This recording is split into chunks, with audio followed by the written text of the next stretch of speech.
नमस्कार, मैं Shreya digital India news में आप सभी का स्वागत है। बढ़ते आज की खबरों की ओर। पटना में खान सर कोचिंग पर फायरिंग और तोड़फोड़, गुस्से में सड़क पर उतरे हजारों छात्र। मंगलवार रात पटना के मुसल्लापुर हाट में प्रसिद्ध शिक्षक खान सर के कोचिंग संस्थान के बाहर अज्ञात बदमाशों ने ताबड़तोड़ फायरिंग और तोड़फोड़ की, जिसमें एक सुरक्षा गार्ड घायल हो गया। इस घटना के विरोध में बुधवार को हजारों छात्र न्याय की मांग करते हुए सड़क पर उतर आए।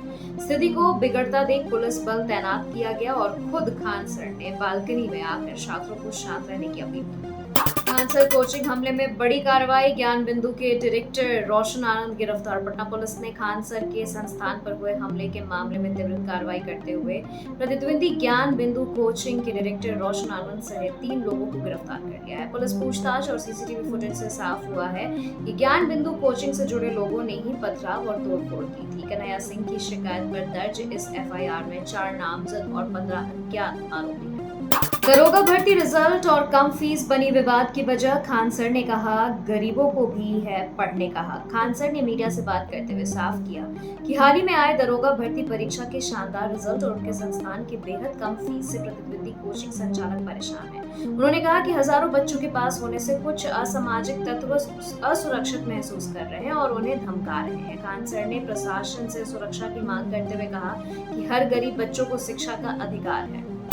खान सर कोचिंग पर हमले के बाद बड़ा फैसला, अगले आदेश तक संस्थान बंद। मंगलवार को देर रात हुई हिंसक गोलीबारी, पथराव और कार्यालय में की गई भारी तोड़फोड़ के बाद एहतियात के तौर पर खान सर की कोचिंग को अगले आदेश तक के लिए पूरी तरह बंद कर दिया गया है। बुधवार सुबह छात्रों की भारी हुजूम और हंगामे को देखते हुए प्रशासन और कोचिंग प्रबंधन ने सुरक्षा कारणों से यह कदम उठाया ताकि स्थिति नियंत्रित में रहे। बिहार में 3 महीने के अंदर बनेगी नई कोचिंग पॉलिसी, शिक्षा मंत्री मिथिलेश तिवारी। कोचिंग संस्थानों के बीच की व्यावसायिक लड़ाई सड़कों पर आने के बाद बिहार के शिक्षा मंत्री मिथिलेश तिवारी ने बड़ा ऐलान किया है। उन्होंने कहा कि कोचिंग सेंटरों के बीच की आपसी प्रतिस्पर्धा हिंसक न हो, इसके लिए सरकार अगले 3 महीने में एक सख्त कोचिंग पॉलिसी लाएगी। मंत्री ने सभी संचालकों की राय लेने की बात कही और हंगामा कर रहे छात्रों को सख्त चेतावनी दी कि वे नेता बनने की कोशिश न करें।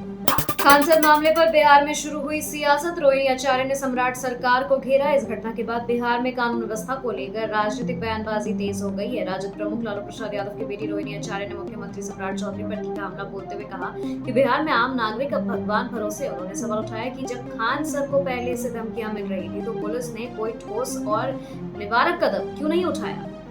मुजफ्फरपुर के लाल एस चंद्रशेखर बने सुप्रीम कोर्ट के जज। पैतृक गांव चैनपुर में मना उत्सव, बिहार की मेधा ने एक बार फिर देश के सर्वोच्च पायदान पर परचम लहराया। मुंबई हाई कोर्ट के पूर्व चीफ जस्टिस एस चंद्रशेखर ने मंगलवार को सुप्रीम कोर्ट की जज के रूप में शपथ ली। इस खबर से उनके पैतृक गांव मुजफ्फरपुर के चैनपुर में जश्न का माहौल है। ग्रामीणों ने एक दूसरे को मिठाई खिलाई और पुरोहितों ने उनके उज्जवल भविष्य के लिए विशेष हवन पूजन किया। दिल्ली रेस्टोरेंट हादसे पर पीएम मोदी ने जताया गहरा दुख, मृतकों के परिवारों को 2-2 लाख का मदद। देश की राजधानी दिल्ली में मालवीय नगर स्थित एक रेस्टोरेंट में भीषण आग लगने से बड़ा हादसा हो गया, जिसमें जान माल का नुकसान हुआ। प्रधानमंत्री नरेंद्र मोदी ने इस घटना पर गहरा दुख व्यक्त करते हुए पीड़ितों के प्रति संवेदना जताई है। पीएमओ के अनुसार प्रधानमंत्री राष्ट्रीय राहत कोष से मृतकों के परिजनों को 2 लाख रुपए और घायलों को 50,000 रुपए का मुआवजा दिया जाएगा। दिल्ली में पीएम मोदी से मिले नेपाल के नेता रवि लामिछाने, द्विपक्षीय संबंधों को मिलेगी नई ऊंचाई। प्रधानमंत्री नरेंद्र मोदी ने बुधवार को दिल्ली में नेपाल के राष्ट्रीय स्वतंत्र पार्टी के अध्यक्ष रवि लामिछाने से खास मुलाकात की। इस बैठक में विदेश मंत्री एस जयशंकर और एनएसए अजीत डोभाल भी मौजूद रहे। पीएम मोदी ने नेबरहुड फर्स्ट नीति के तहत नेपाल को भारत का प्राथमिक भागीदार बताया और दोनों देशों के बहुआयामी ऐतिहासिक संबंधों को एक और मजबूत करने की प्रतिबद्धता जताई।